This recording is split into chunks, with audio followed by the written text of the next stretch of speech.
How's it going, folks? This is Tino from the Celtic Exchange. I'm joined here by Paddy and special guest Hamish from 67 Hill Hill, who I'm sure you'll know. We're just off the main square here in Leipzig, so myself and Paddy arrived here a wee bit earlier on this afternoon. Hamish has been here for 24 hours doing a bit of a recce and scoping out the city. So I'll come to you first, Hamish. What's your thoughts on Leipzig as a place first, and how you feeling about the game? It's nice actually. It's been quite quiet. Certainly last night, I think a lot of Celtic fans were staying in Berlin. Certainly filled up in the last couple of hours, and people are clearly up for the game. We'll probably get 3,000-4,000 over here. So in terms of the game, I'm yet to meet a Celtic fan who's optimistic about this one. It's really weird because we played Real Madrid match day 1 of the Champions League and everyone was predicting us to win. As I say, I've not met one person who's predicted us to even draw today, so hopefully it just kind of, the way the game goes doesn't go with how people are feeling. Let's see if I can get you a man who's going to predict a win. Paddy, you going to show some optimism, or how are you feeling? I just think that obviously kind of what you're talking about, I share that. I think everyone's kind of felt the same. Everyone's been a bit like, we're not peak Celtic for what we know from what we've seen in August, I think, and what we've seen last season. But is it the centre backs? It's the centre backs, in my opinion. But I think tonight,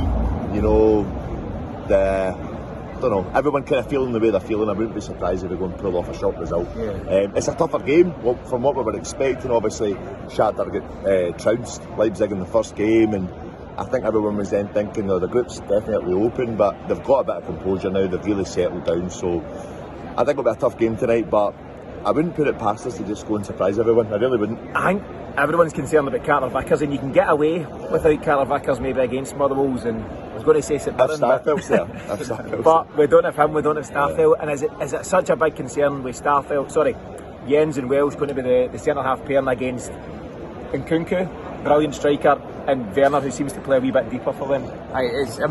Nothing against Jens and Welsh for me. It's just the fact that Carter Vickers isn't there, and it's not even just for the centre back pairing, it's the whole team. I just feel like the whole team isn't quite the same thing when Carter Vickers isn't there. Even the way he moves the ball quickly, that's it. All of that. It's drilled in, and these guys, I think Carter Vickers, and I bring Starfelt into this as well.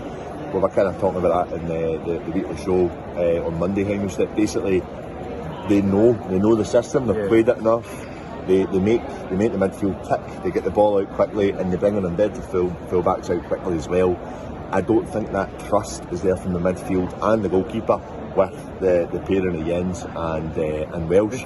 I think Jens is okay, I really do, but I think he needs a good centre half next year. The thing Ange has been saying a lot, and you always have to read into what Ange is saying, he's been speaking a lot about the fact that the partnership is growing between Welsh and Jens, and I always think that's interesting when Ange says stuff like that, so I think that's something worth watching. It's almost like he said it's in development, so you'll need to excuse him a few mistakes. It is in development, you can tell that. that they're unsure. They didn't really want to take the buck against Motherwell on Saturday. I think a few times they were passing the ball in between each other very slowly.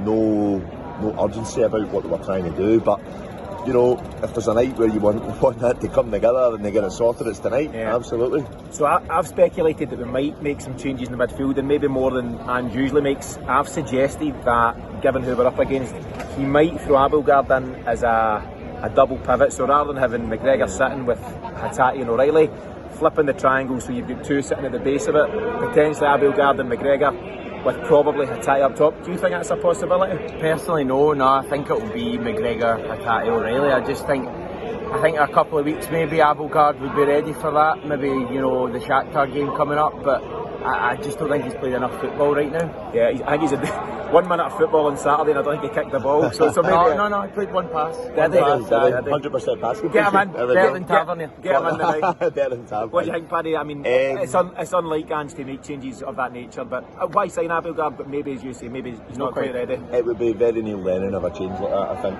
Just something that's going to GBNF. shock. Just something that's going to shock basically the other team, and I don't think it'll rock the boat too much. Having said that, I wouldn't be surprised if they look at the same midfield three in another way to bring the ball out a bit quicker. I wouldn't be surprised if they kind of try and work on something like that for this game tonight.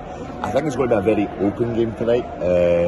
Marco Rose is a very attack-minded manager, and I've just got a big feeling that if that's going to be the case, we know we can score. We know we will create chances, but we know that we can score. And I just think the boys need that wee bit of confidence to just go and do that. Yeah. I think obviously the games against Madrid, the game against Shakhtar, you know, we've had our chances. It's now tonight's the night we need to take them. Yeah.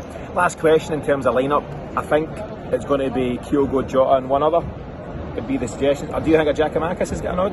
No. I think it'll be Maida. I'd like to see Haksabanovic start though. Exactly where I am. So I think it'll be Abada. And no, I don't think Abada is. Oh, is he not? He's not been playing? Sorry. Too many services for you. So is that definitely? He's definitely. Yeah, okay. He's not travelling. Apologies, Phil. Yeah. So it's either Maida or Haksabanovic. I seen a tweet saying, I think it was actually someone replying to yourself, Hamish, basically saying that Yom Kippur finishes at like 6:30, so we better be there. 10 minutes, so he will not be there, so no Abada. So more than likely it's going to be Jota, Kyogo and another. I'd love to see Haksabanovic. I just think the guy's got some